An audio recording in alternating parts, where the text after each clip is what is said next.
penegasan kepada kubu Joko Widodo bahwa saudara telah memulai perang terbuka dengan membuat laporan polisi pada 30 April 2025 yang lalu. Dan hari ini laporan yang dilakukan klien kami bukanlah perang yang dimulai oleh klien kami, tetapi ini adalah balasan terhadap siapapun yang ada di kubu Jokowi yang terus membela dan membelanya dengan serangan-serangan yang di luar nalar. Hari ini sesuai dengan rencana yang sudah kami sampaikan, kami akan mengadakan konferensi pers sehubungan dengan telah dilakukannya pelaporan terhadap sejumlah nama, totalnya ada 7 orang yang berada di kubu Joko Widodo berkaitan dengan adanya dugaan tindak pidana yang kurang lebih sama dengan yang dilaporkan saudara Joko Widodo, yakni fitnah, pencemaran, menyerang kehormatan, yang itu semua sudah diterima oleh penyidik Polda Metro Jaya beberapa hari yang lalu. Saat ini kami apresiasi dari sisi penerimaan LP sudah diterbitkan LP, tetapi tidak cukup dengan hanya menumpuk LP dalam berkas. Kami juga ingin melihat lebih lanjut apakah polisi juga equality dalam konteks melakukan penyelidikan dan penyidikan, bahkan menetapkan 7 orang tersangka yang dilaporkan oleh klien kami. Jadi tidak sekedar formilnya sudah diterima LP, tetapi tindak lanjutnya.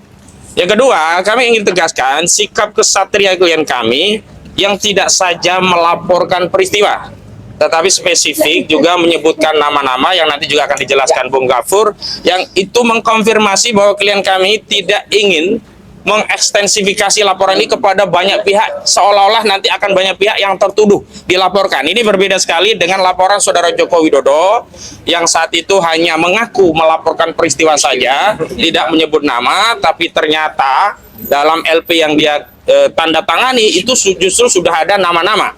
Bahkan nama-nama itu kan menjadi meluas, yang tadinya hanya 5 inisial, terakhir meningkat menjadi 12 orang terlapor. Dan kita ketahui ada 3 layer saat itu.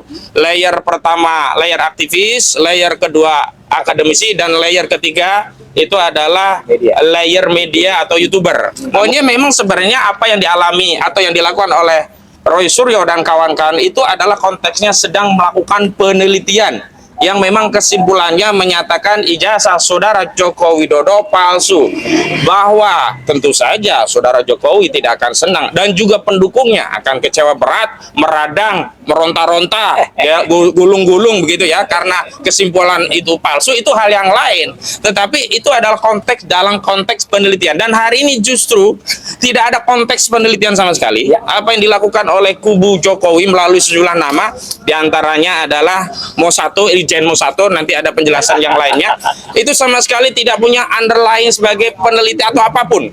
Bahasa-bahasanya bahasa frontal, bahasa yang tidak mungkin bisa ditafsirkan kecuali itu penghinaan, kecuali itu adalah suatu penyerangan kehormatan. Jadi tidak butuh ahli, tidak butuh ahli bahasa, tidak butuh ahli sosiologi, tidak butuh ahli psikologi, tapi kita semua orang yang punya nurani, punya akal sehat, pasti akan setuju dan sependapat bahwa statement yang disampaikan oleh terlapor ini adalah tindakan-tindakan atau pernyataan yang terkategori menyerang kehormatan dan kemudian merendahkan marwah klien kami. Yang ketiga, ini sekaligus penegasan kepada kubu Joko Widodo bahwa saudara telah memulai perang terbuka dengan membuat laporan polisi pada 30 April 2025 yang lalu. Dan hari ini laporan yang dilakukan klien kami bukanlah perang yang dimulai oleh klien kami, tetapi ini adalah balasan terhadap siapapun yang ada di kubu Jokowi yang terus membela dan membelanya dengan serangan-serangan yang di luar nalar kami, dan kami minta dukungan seluruh rakyat Indonesia, karena apa yang diteliti oleh klien kami Roy Suryo di Projo itu bukan untuk dan atas nama kepentingan pribadi, tapi ini bagian dari perjuangan untuk menyelamatkan bangsa dan negeri ini dari legasi sejarah buruk pernah dipimpin oleh seorang presiden yang berijazah palsu. Itu harus kita tuntaskan.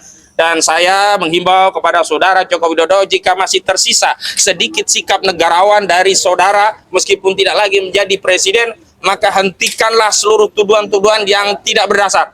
Saudara telah menuduh ada orang besar di balik perjuangan klien kami. Saudara tidak membuktikan apa yang menjadi tuduhan saudara. Padahal saudara berulang kali menyatakan siapa yang mendalilkan, siapa yang menuduh, dia harus membuktikan. Maka hari ini kami katakan bahwa saudara telah menuduh ada orang besar di belakang kami, maka saudara harus membuktikan. Dan terbukti selain kami sudah melakukan berbagai bantahan bahwa ada orang besar, bahkan pada tanggal 31 Juli 2025 yang lalu kami sudah mengirimkan somasi kepada saudara Joko Widodo. Tetapi sampai hari ini tidak respon, dan saat itu ternyata memang intensitas tuduhan itu turun.